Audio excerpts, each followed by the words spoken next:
Have you ever felt the crushing fear of losing someone you love in the depths of a dark forest? This is the emotional journey of Ly Tu Diem, who vanished while picking bamboo shoots and returned with a broken leg, but a stronger heart. Thanks to timely help, loving care, and family warmth, Diem not only survived but found home again in every embrace. Don't forget to subscribe to our channel for more heartwarming stories like this. Now, join us as we relive the touching moments of Diem's rescue, recovery, and the joyful celebration that brought life back to her home.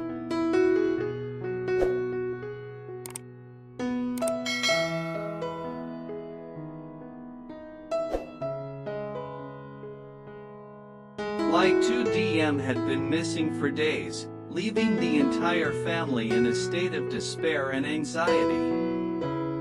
No one knew where she had gone, and endless searches in the nearby areas had yielded no results.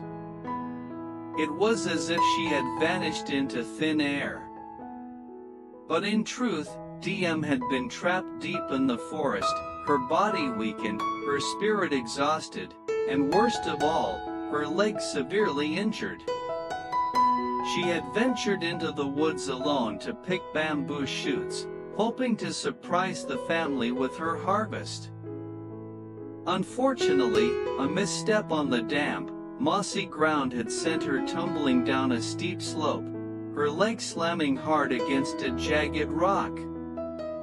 The sharp pain that shot through her leg was unbearable, and every attempt to stand up only made it worse. She tried to crawl, to shout for help, but her voice was swallowed by the vastness of the forest.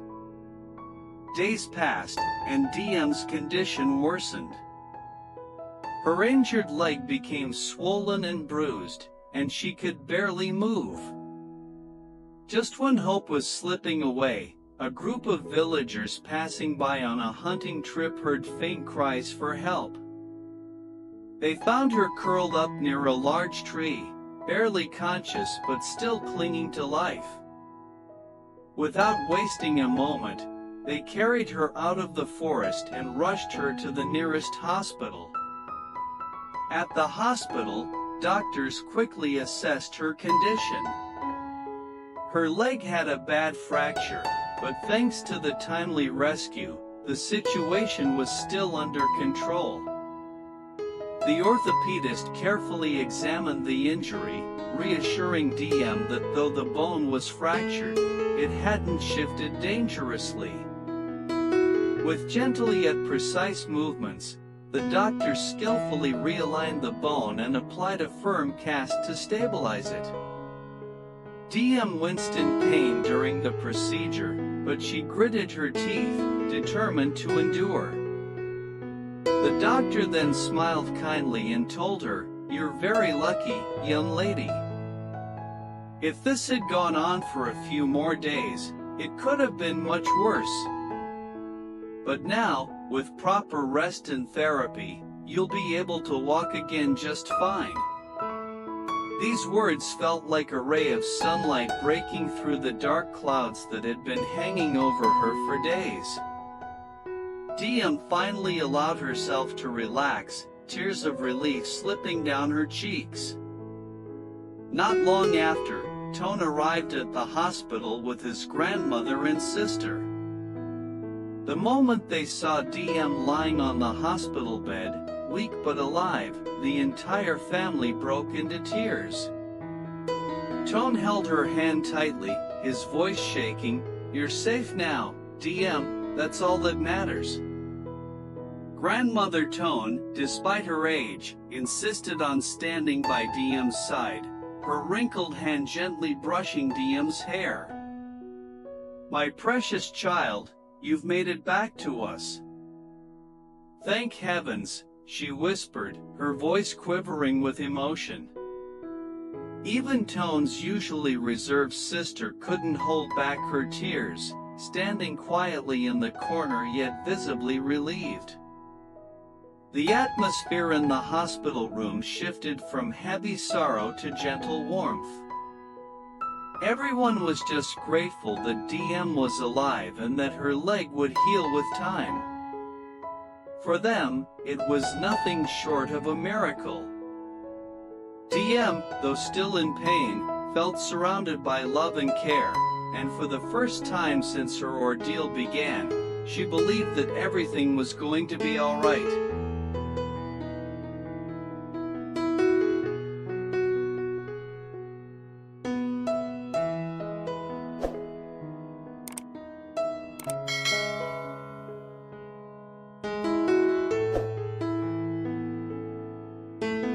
The morning of Diem's discharge was filled with a quiet excitement that hummed through the air.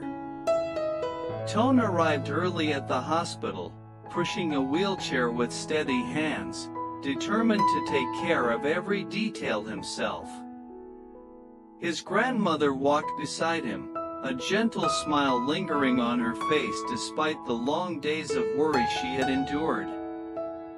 Diem was already sitting up in bed when they entered, her face pale but her eyes brighter than they had been in days.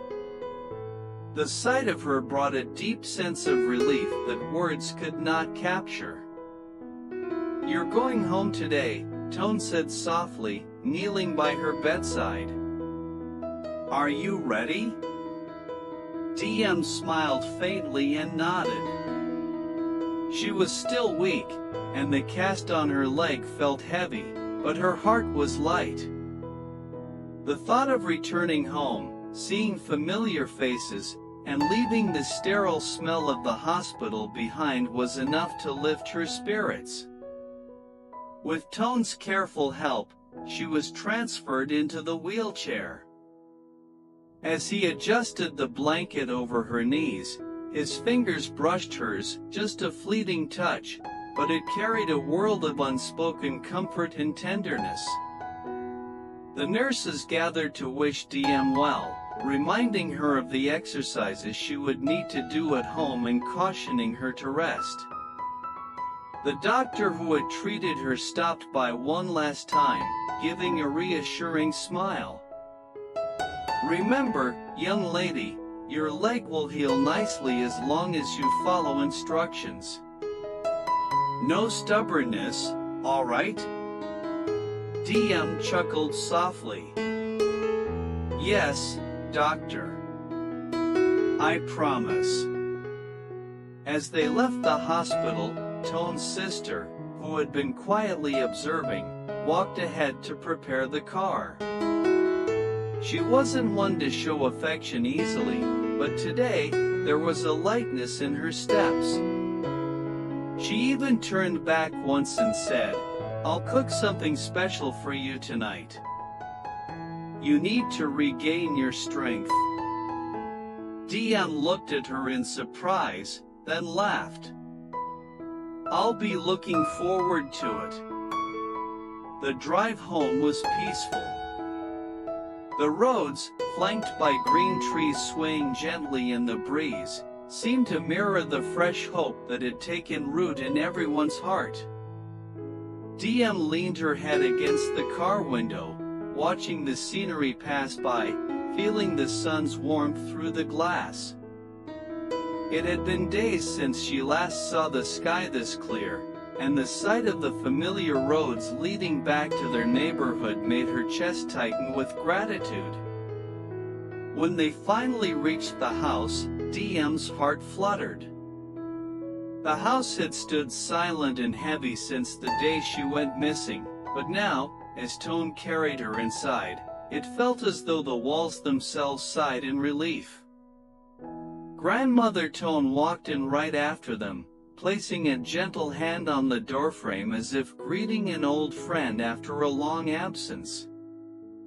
"We're home, Diem," Toan whispered as he set her down gently on the living room couch. She looked around. Everything was just as she remembered, yet somehow warmer, more alive. It was not the house that had changed, but her own heart that now saw it differently. Home was not just walls and furniture, but the people who filled it with care and love. Grandmother Toan soon bustled into the kitchen with Toan's sister, determined to prepare a meal that would nourish both body and soul. The soft clatter of pots, the aroma of herbs, and the occasional sound of laughter drifting from the kitchen made the house feel alive again. Toan stayed beside Diem, occasionally checking if she was comfortable, his eyes soft and watchful. Diem smiled to herself. She was home, not just in place, but in heart. And for the first time in what felt like forever, the world outside and the world within her felt safe again.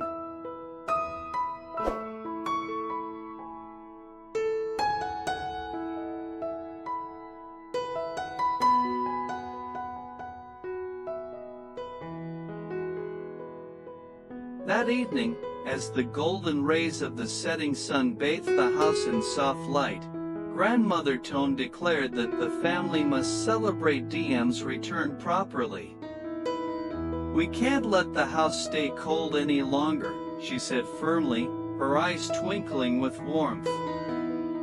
"It's time to fill it with laughter and joy again."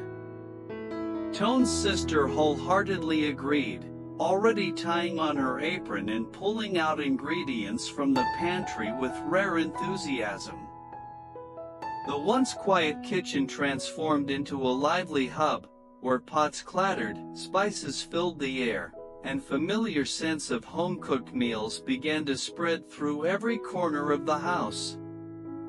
Toan stayed close to Diem, who was resting on the couch, her leg propped up on a soft cushion.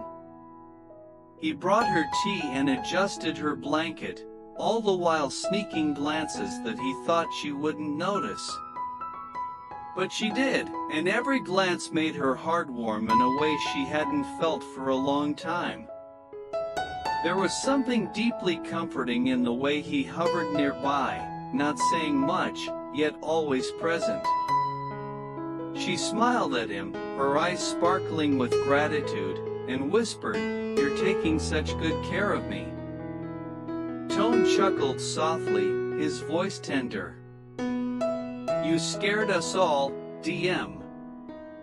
I'm not letting you out of my sight so easily again." Soon, the delicious aroma of stewed chicken, fresh vegetables, and sticky rice wafted into the living room.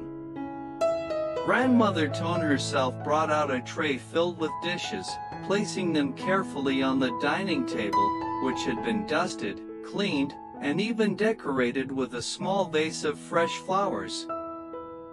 It wasn't an extravagant feast, but every dish was made with love and relief, a tangible celebration of Diem's safe return. "We've been waiting for a happy meal like this," Grandmother Toan said, her voice choked with emotion. "Since the day you disappeared, this house has been so quiet, so cold. Tonight, we light it up again." With Toan's gentle help, Diem was wheeled over to the table, where the whole family gathered.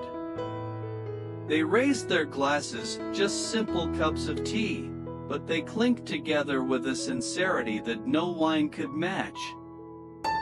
To Diem, Toan's sister said with a rare smile, "For coming back to us." Diem's eyes glistened. "Thank you, all of you. I didn't think I'd ever see this house again." "We did," Toan said firmly, his gaze locked on hers. "We never stopped believing you'd return."